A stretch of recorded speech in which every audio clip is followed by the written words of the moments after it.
মূল ঘটনাটা শুরু হয়েছে যখন বিভিন্ন আন্তর্জাতিক প্রতিবেদনে বলা হয়েছে বাংলাদেশ চীনের কাছ থেকে প্রায় 20টি চেংদু J-10CE ধরনের আধুনিক যুদ্ধবিমান কিনতে যাচ্ছে। বাংলাদেশ সরকার মূলত চীনের সঙ্গে বেশ কয়েকটি বৈঠক ইতোমধ্যেই শেষ করেছে।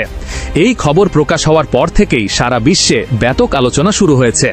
বিশেষ করে এশিয়ার দেশগুলোর মধ্যে বিষয়টি নিয়ে সবচেয়ে বেশি আলোচনা শুরু হয়েছে। তবে সবথেকে অবাক করা ব্যাপার হল এই বিষয়টি নিয়ে ভারতের প্রধানমন্ত্রী নরেন্দ্র মোদী বেশ কয়েকটি ব্রিফিং দিয়েছেন এবং তিনি সেখানে বাংলাদেশ ও ভারতের সম্পর্ক নিয়ে বেশ কয়েকটি কথা বলেছেন। বাংলাদেশ চীনের কাছ থেকে এই যুদ্ধবিমান কেনায় তিনি মোটেও ইতিবাচক কোনো কিছু দেখছেন না বলে বিভিন্ন প্রতিবেদনে উল্লেখ করা হয়েছে। ভারত এই বিষয়টি নিয়ে যতগুলো সংবাদ সম্মেলন করেছে তাতে বোঝা যাচ্ছে যে ভারত মোটেও এই বিষয়টি নিয়ে খুশি নয়। কারণ দীর্ঘদিন ধরেই ভারত ও চীনের সম্পর্ক খুব একটা ভালোভাবে যাচ্ছে না। সীমান্ত নিয়ে দুই দেশের মধ্যে বহুবার উত্তেজনা দেখা গেছে।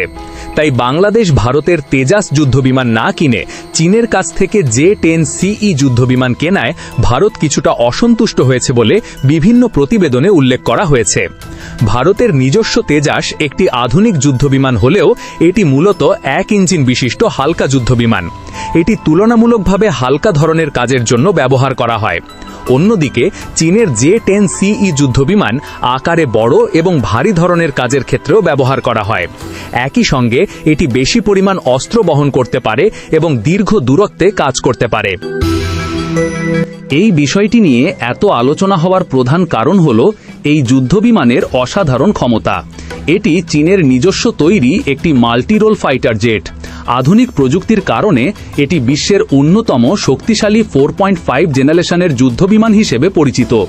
চীন সাধারণত এই মডেলের যুদ্ধবিমান খুব বেশি দেশের কাছে বিক্রি করে না। তারা মূলত তাদের বন্ধু এবং সহযোগী রাষ্ট্রগুলোর মধ্য থেকে হাতে গোনা কয়েকটি দেশের কাছে এই ধরনের যুদ্ধবিমান দিয়ে থাকে। এর আগে পাকিস্তান এই যুদ্ধবিমান সংগ্রহ করেছে এবং এখন বাংলাদেশও এই তালিকায় যুক্ত হতে যাচ্ছে। এই যুদ্ধবিমানে রাশিয়ার তৈরি অত্যাধুনিক টার্বোফ্যান ইঞ্জিন ব্যবহার করা হয়েছে। এর থেকেও আশ্চর্যের ব্যাপার হল এই যুদ্ধবিমানের সর্বোচ্চ গতি ঘণ্টায় প্রায় 2400 কিলোমিটার, অর্থাৎ এটি শব্দের গতির প্রায় দ্বিগুণ গতিতে উঠতে পারে। এছাড়াও একবার সম্পূর্ণ জ্বালানি ভরে এটি প্রায় 4000 কিলোমিটার পর্যন্ত যেতে পারে বলে বিভিন্ন প্রতিবেদনে উল্লেখ করা হয়েছে। এটি মূলত একটি মাল্টিরোল ফাইটার জেট, অর্থাৎ এটি আকাশে থাকা অবস্থায় শত্রুর যুদ্ধবিমান, আবার মাটিতে থাকা ট্যাঙ্ক, সামরিক ঘাঁটি কিংবা সমুদ্রে থাকা যুদ্ধজাহাজের ওপরও লাগাতার অ্যাটাক চালিয়ে যেতে পারে। এই যুদ্ধবিমানের সবচেয়ে বড় শক্তিগুলোর একটি হল এর অত্যাধুনিক রাডার ব্যবস্থা। এতে আধুনিক SR রাডার ব্যবহার করা হয়েছে। বিভিন্ন প্রতিবেদনে বলা হয়েছে এই রাডারের সাহায্যে একসঙ্গে 20টির বেশি টার্গেট ট্র্যাক করা সম্ভব এবং একই সময় 10টিরও বেশি টার্গেটে অ্যাটাক চালানো সম্ভব। অস্ত্র বহনের দিক থেকেও এই যুদ্ধবিমান বেশ শক্তিশালী। এটি প্রায় 7 টন পর্যন্ত বিভিন্ন ধরনের অস্ত্র বহন করতে পারে। এর মধ্যে রয়েছে air to air missile, air to ground missile, এমনকি অ্যান্টিশিপ মিসাইল পর্যন্ত বহন করতে পারে। এছাড়াও বাংলাদেশ পাকিস্তানের কাছ থেকে JF-7 যুদ্ধবিমান কিনেছে। ইতিমধ্যে তা বাংলাদেশে চলেও এসেছে। এটা দক্ষিণ এশিয়ার সবচেয়ে আলোচিত যুদ্ধবিমানগুলোর মধ্যে একটি। এই যুদ্ধবিমান মূলত পাকিস্তান এবং চায়না যৌথভাবে তৈরি করেছে। এই বিমানের সবথেকে অবাক করা ব্যাপার হল এর গতি। এটি প্রায় 2000 কিলোমিটারের কাছাকাছি গতিতে উড়তে সক্ষম। তবে সবথেকে অবাক করা ব্যাপার হল এটি খুব অল্প জায়গায় ঘুরে খুব সহজেই বাঁক নিতে পারে, ফলে শত্রুর আকাশ সীমায় দ্রুত প্রবেশ করে আবার সরে যেতে পারে। এই যুদ্ধবিমান দীর্ঘদিন ধরেই পাকিস্তানের বিমান বাহিনীতে সফলভাবে কাজ করছে।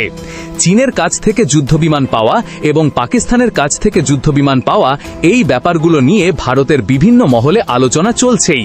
কারণ অনেকেই মনে করছেন যদি এই ধরনের অত্যাধুনিক যুদ্ধবিমান বাংলাদেশ বিমান বাহিনীতে যুক্ত হয় তাহলে বাংলাদেশের আকাশ প্রতিরক্ষা ব্যবস্থা আরও অনেক শক্তিশালী হয়ে উঠবে। পাশাপাশি বাংলাদেশ বিমান বাহিনীর সামগ্রিক শক্তিও আগের তুলনায় অনেক বেড়ে যাবে। আর এই কারণেই দক্ষিণ এশিয়ার অনেক দেশ এখন এই বিষয়টির দিকে বিশেষভাবে নজর রাখছে। ভবিষ্যতে এই চুক্তি সম্পন্ন হলে দক্ষিণ এশিয়ার সামরিক আবহাওয়াতে বড় পরিবর্তন আসতে যাচ্ছে।